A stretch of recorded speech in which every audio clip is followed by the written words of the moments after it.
கோவிலில் நாம் உடைக்கும் தேங்காய் அழுகி இருந்தால் என்ன அர்த்தம் என்று தெரியுமா?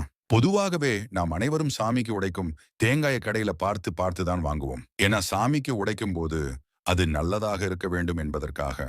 அதையும் மீறி தேங்காய் அழுகி இருந்தாலோ அல்லது சரியாக உடையாமல் இருந்தாலோ நம் மனதுக்கு மிகுந்த வேதனை ஏற்படும்.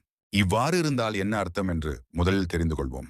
தேங்காயில் இருக்கும் 3 கண்களில் முதல் கண் பிரம்மன், இரண்டாவது கண் லக்ஷ்மி தேவி, மூன்றாவது கண் சிவன் என்பது பொதுவான நம்பிக்கையாக உள்ளது.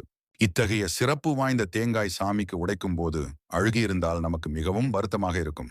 ஏதோ அபசகுனம் நடக்க இருக்கிறது, தெய்வ குத்தம், அதனால் தான் இவ்வாறு ஆகிவிட்டது என்று கருதி நாம் கவலைப்படுகிறோம். உண்மை என்னவென்றால் தெய்வத்திற்கு உடைக்கப்பட்ட தேங்காய் அழுகியிருந்தால் அது நன்மையே. தீய சக்திகள், பீடை, கண்திருஷ்டி போன்றவை எல்லாம் நம்மை விட்டு அகலும் என்று சொல்லப்படுகிறது. அதைப்போல தெய்வத்திற்கு உடைக்கப்பட்ட தேங்காய் கொப்பரையாக இருந்தால் அவர்கள் வீட்டில் சுபகாரியம் நடக்கப் போகிறது என்று அர்த்தம். சாமிக்கு உடைக்கப்பட்ட தேங்காயில் பூ இருந்தால் அது மிகவும் நல்ல சகுனமாக கருதப்படுகிறது. இதனால் பணவரவு, நல்ல லாபம், சுபகாரியங்கள், எதிர்பாராத நல்ல விஷயங்கள் போன்றவை ஏற்படும் என்று கூறப்படுகிறது. இதைப்போல உங்களுக்கு ஏதாவது நடந்திருந்தால் மறக்காமல் கமெண்ட் பாக்ஸில் தெரிவியுங்கள்.